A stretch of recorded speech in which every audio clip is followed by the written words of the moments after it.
So today's a good day because I get to compare the Zephyrus G15 to the M16.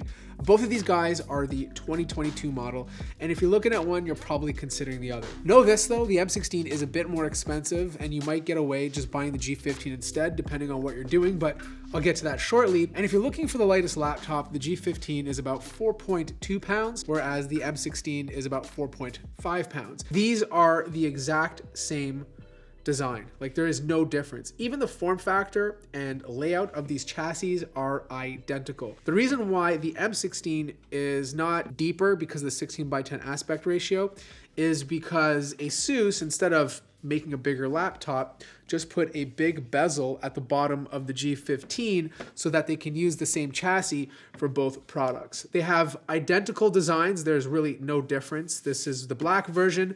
This one happens to be gray.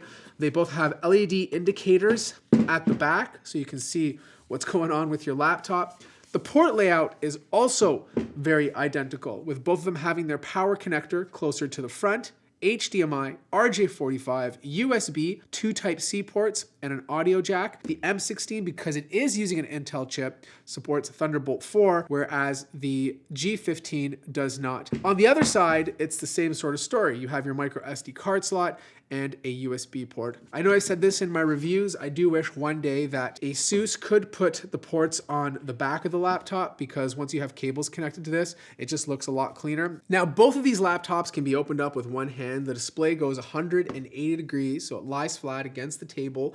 And the deck and keyboard setup is identical. The touchpad sizes are literally the same. They both feel absolutely accurate to use. Sticker placement is definitely better on the Intel model. AMD and NVIDIA just don't get along. But the keyboard typing experience, and I've said this in my reviews, is awesome. Like, this keyboard for gaming and just like regular productivity is absolutely awesome. The other thing to keep in mind is the materials. Like, when you touch the deck of this keyboard, it's a bit more flat. I like the way the M16 feels. It feels better, but you will get significantly more fingerprints on this guy. Per key, RGB is not a thing on any of these laptops. It's just single zone lighting, so you can change to any color, but you can't change each key. Both of these laptops have 4 speakers. They sound great, not better than a MacBook Pro 16, obviously, but good for a Windows laptop. And you have a bunch of dedicated volume control and Armoury Crate keys. Now, both of these laptops do have a mux switch, and that was something you couldn't get on the previous model. The only difference, though, is that it does require a restart. You can't do it on the fly. As for the display, you can buy the G15 with a 240 hertz panel. Both of these ones I have here are 165. Quite frankly, I think 165 is more than enough for this style of laptop, but you do get a better panel with the M16 because it's just a lot brighter, like over 500 nits compared to like just under 300 on the G15. Color accuracy is pretty identical, so doing any sort of creative work on either device will feel great. And the webcam is on both finally. That was something I couldn't say last year. The G15 did not have a webcam in 2021, but it does now. Now, in a perfect world, both of these laptops would have identical specs, but unfortunately, the models I have here are slightly different. They are using the best processors that you can put in them, so 6900HS for the G15, and then you have the i9-12900H for the M16. M16 has 32 gigabytes of RAM compared to 16.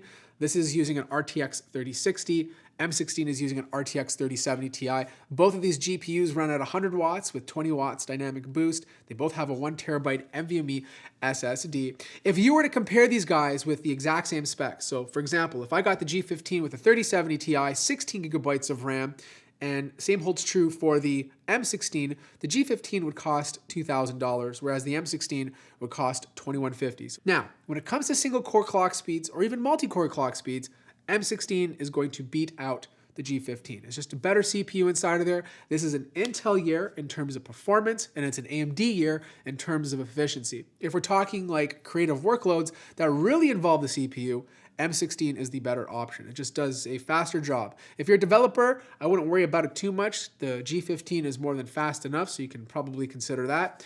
But overall, CPU speeds, even in the Adobe suite, are always better with the M16 because there's other things that come into play, like Intel's QuickSync, which is obviously better utilized in these applications. Now, if you're talking strictly 3D work, it really doesn't matter. That's all GPU. So pick the cheaper model because it's just going to be using the GPU, as you can see here in Blender. But when it comes to gaming, then I'd probably steer away from the M16 and go with the G15. And the reason being is because a 16:9 display is a little better for gaming. And again, you're starting to utilize the GPU a bit more. Single core clock speeds do matter at 1920 by 1200, but once you push QHD, it really doesn't make a difference. It's really GPU dependent. Now, heat management is kind of similar in both laptops. Like, don't get me wrong, the G15 could sustain higher clock speeds for a bit longer just because it's using a more efficient CPU, but there's nothing wonky or anything to worry about in terms of the way these things are cooled. Fan noise is pretty much identical. Like, don't get me wrong, it takes a lot longer for the G15 to get loud compared to the M16. M16, those fans kick on quite quickly. And if you have it on turbo mode, both of these guys will get up to 60 decibels, which is ridiculously loud. Now, thankfully, there's different profiles you can choose from. It will limit the amount of power the CPU gets in order to keep the noise down, but if you want things to get down to 40 decibels, you can switch it on silent. If you don't mind being in the 50s, you can leave it on performance mode. Now, internally, they're both identical, so I'm just going to show you the inside of one of them. This is the G15. The only difference is the copper might be laid out a bit differently, but overall, in terms of what you can upgrade, are pretty much the same. If you're considering putting a second drive in this, you can. There's an extra slot to the left-hand side. This drive here on the G15 runs slower than the drive they're using on the M16, maybe because this is more of a entry-level G15 and perhaps the more expensive G15s will have a faster drive. I'm not 100% sure, but they both have a certain amount of RAM soldered onto the motherboard, either 8 or 16 depending on the model you buy. My suggestion is get it with 16 soldered on because then you can have 32, so they're both the same amount for better performance. As for cooling, it's not using a vapor chamber, but it works very well. You have a swappable Wi-Fi card to the left, and you have a big 90 watt-hour battery. And this is where the G15 does a better job. Not as good as the G15 as 2021. I'm getting about 7 hours and 15 minutes compared to 6 hours and 20 minutes on the M16. Another little quirk I discovered is that the G15 is using rank 16 memory, whereas the M16 that I tested was using rank 8. Here's what I think. The slightly slower CPU, the RAM choices, the slower SSD, and the panel not being as color accurate as the one on the M16. Now, in all fairness, there is a 240 hertz version of the G15. I don't know what the brightness is on that, but I'm assuming it's better. If I had to personally choose one, I would go for the M16, but that's just because I'm a creator and I love to game. And the 16:10 display, the better CPU performance for the applications that I use really do make a difference.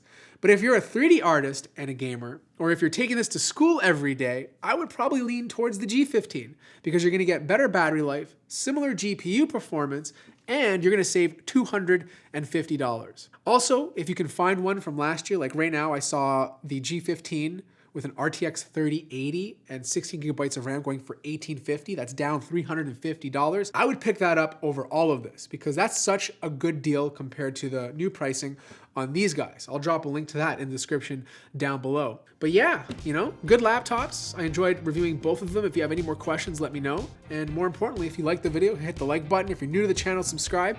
And I'll see you guys in the next one.